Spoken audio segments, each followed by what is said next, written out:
Oke teman-teman, kembali lagi hadir di channelnya Yoga Kusnandar.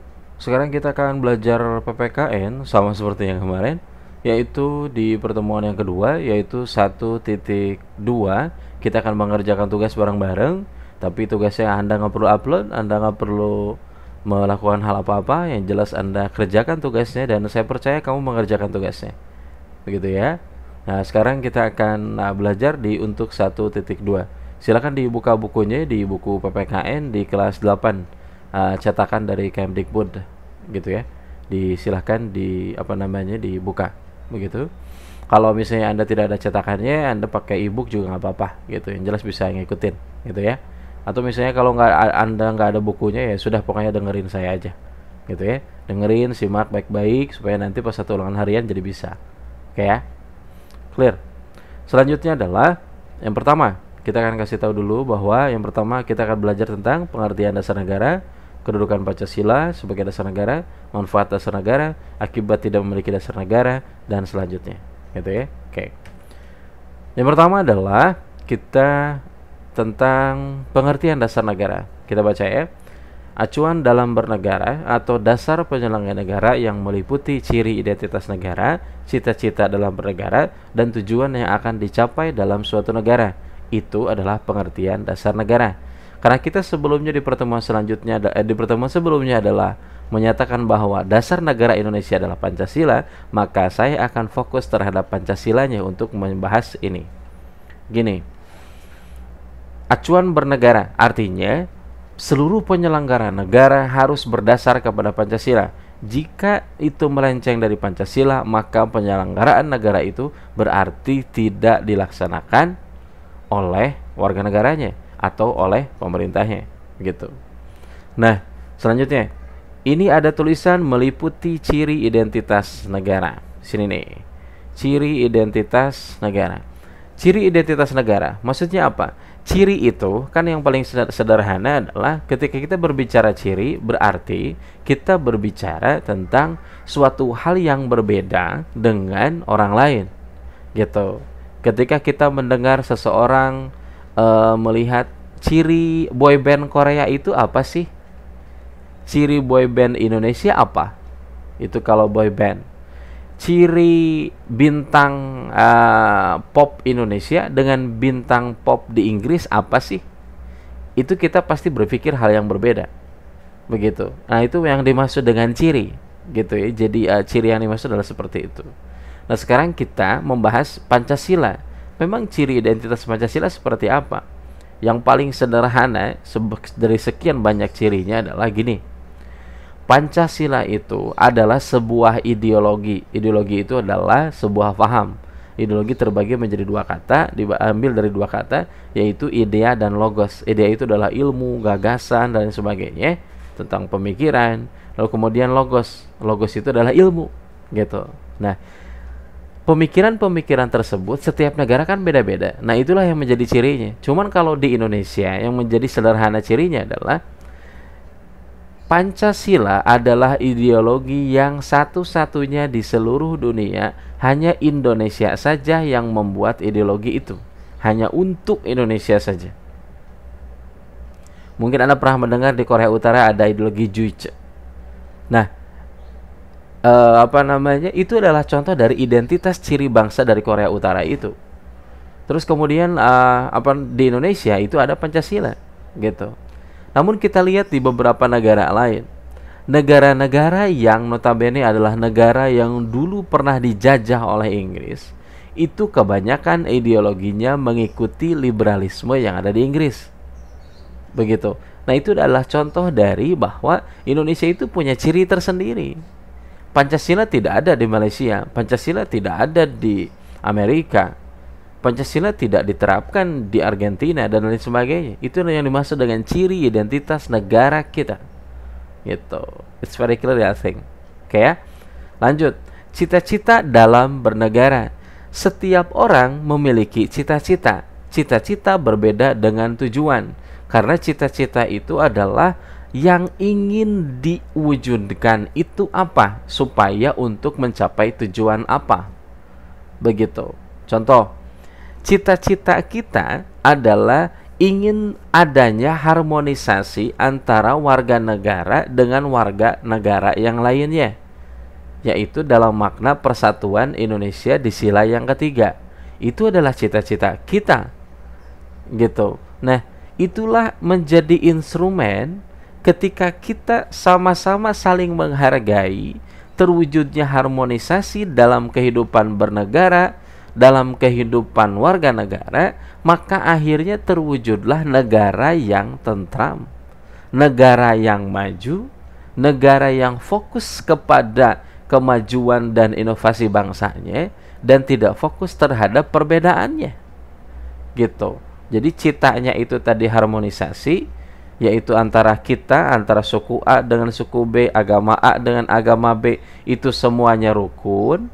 Nah, kalau sudah rukun, tercipta harmonisasi itu, maka harmonisasi inilah yang menjadi sebuah alat untuk menjadikan Indonesia jadi bersatu seutuhnya untuk mewujudkan kemajuan bangsa. Nah, itu yang dimaksud dengan cita, gitu. Oke, lanjutkan. Tujuan yang akan dicapai dalam suatu negara. Tujuan yang akan dicapai dalam suatu negara itu sudah jelas. Kita punya 4. Nah, kita akan bahas salah satunya adalah mencerdaskan kehidupan bangsa.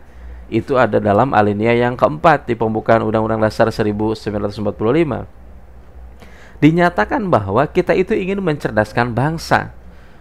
Tujuan dari negara itu sangat mulia, yaitu ingin mencerdaskan bangsa. Karena dengan kecerdasan inilah, begitu ya, kecerdasan inilah yang menjadi ciri bangsa kita, yang menjadi cita bangsa kita, yang menjadi tujuan bangsa kita.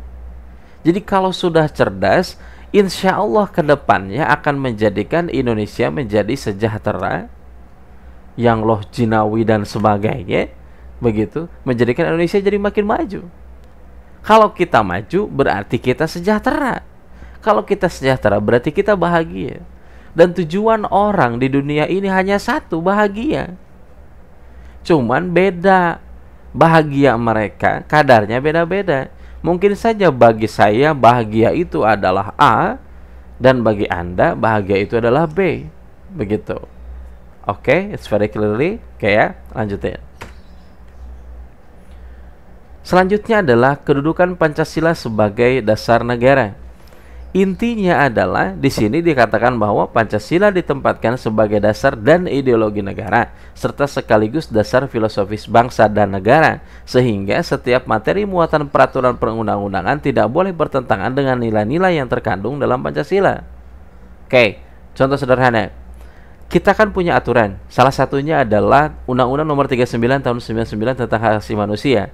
Dinyatakan bahwa antara laki-laki dan perempuan, ini salah satunya, salah satu menjadi pokok pembicaraannya, pokok soalnya atau pokok yang di dalam undang-undang itu adalah antara manusia dengan manusia yang lainnya semuanya sama, tidak dibedakan dengan berdasarkan gender, tidak berdasarkan suku dan lain sebagainya, semuanya sama rata, seperti itu. Nah, di dalam Pancasila mungkin Anda lihat tuh di gambar ini nih, di lambang ini. Ini ada lambang kotak, kalau orang menamakan ini rantai katanya gitu ya. Karena ada kotak, ada lingkaran. Itu menandakan ada laki-laki dan perempuan. Ketika ada laki-laki dan perempuan, berarti perempuan dan laki-laki itu sama rata derajatnya. Itu kata Pancasila. Makanya kita ada perempuan menjadi seorang presiden, laki-laki menjadi seorang presiden, perempuan menjadi menteri, laki-laki ada yang menjadi menteri. Itu salah satu yang hal sederhana bahwa kita tuh sama gitu. Seperti itu. Dalam hukum dan pemerintahan kita itu sama. Begitu. Oke, clear ya? Oke, lanjutin. Kemudian selanjutnya adalah manfaat dasar negara. Ini adalah yang terakhir, yaitu menjadikan pembangunan manusia Indonesia terarah dan tidak lekang oleh waktu. Karena memang Pancasila itu tidak lekang oleh waktu. Jadi mau sampai kapanpun, sampai saat ini, dari mulai awal pembentukan Pancasila sampai saat ini, Pancasila selalu bisa menjawab seluruh tantangan zaman. Mau zamannya seperti apapun, Pancasila relevan. Begitu. Mungkin ada yang bilang waktu itu, Pancasila tidak mengakomodir kejahatan cybercrime karena di dalam Pancasila tidak berbicara internet, tidak berbicara teknologi dan sebagainya. Salah besar itu. Kenapa? Karena dalam Pancasila itu kita berbicara tentang persatuan Indonesia, bisa diambil dari keadilan yang di versi sila yang kedua, yaitu kemanusiaan yang adil dan beradab. Berarti fokusnya antara manusia dengan manusia. Kenapa teknologi masuk ke dalam ini? Karena dalam teknologi kita berbicara antara manusia dengan manusia. Teknologi menyamakan bahwa antara laki-laki dan perempuan itu semuanya sama, atau antara manusia satu dengan manusia yang lainnya itu semuanya sama. Begitu. Kita nih sekarang ada yang secara teknologi manusia bisa menciptakan teknologi, baik itu yang laki-laki, baik itu yang perempuan. Kita juga bisa memanfaatkan teknologi, baik laki-laki itu yang perempuan. Begitulah yang dimaksud dengan Pancasila tidak lekang oleh waktu. Begitu. Lalu kemudian apa sih akibatnya? Begitu, sambil kita menjawab pertanyaan yang terakhir, apa sih akibatnya kalau nggak ada dasar negara? Jadi tidak terarah kita nih. Kan ini menjadikan terarah, ini jadi tidak terarah kalau nggak ada dasar negara. Kita nantinya stabilitas politik jadi susah, stabilitas ekonomi jadi terus berkembang dan nggak jelas kemananya gitu. Seperti itu. Seharusnya terarah. Nah, dengan adanya Pancasila kita jadi makin terarah kan? Begitu. Jadi kalau misalnya nanya kalau nggak ada dasar negara sih gimana? Kacau. Kenapa? Contohnya presiden yang satu inginnya begini, presiden yang nanti selanjutnya inginnya begitu. Jadi tidak ada keberlanjutan pembangunan. Begitu. Nanti di tahun ini kita akan mengadakan ideologi kita itu komunisme. Ideologi kita itu liberalisme enggak seperti itu. Nanti terus akan berubah-ubah kalau seperti itu. Nah, itulah penting ya, kita ada Pancasila gitu. Oke, terima kasih atas Anda sudah melihat ini, menyaksikan ini. Sekali lagi, Anda silahkan catat, resume dan sebagainya omongan saya atau apa yang tertulis di sini dan sebagainya untuk dijadikan sebagai kerangka kita untuk memahami tentang Pancasila, dan juga nanti akan ditanyakan ketika kita melaksanakan ulangan harian atau penilaian harian. Oke, semangat selalu, jangan lupa jaga kesehatan dan selalu jangan lupa bahagia. Semangat!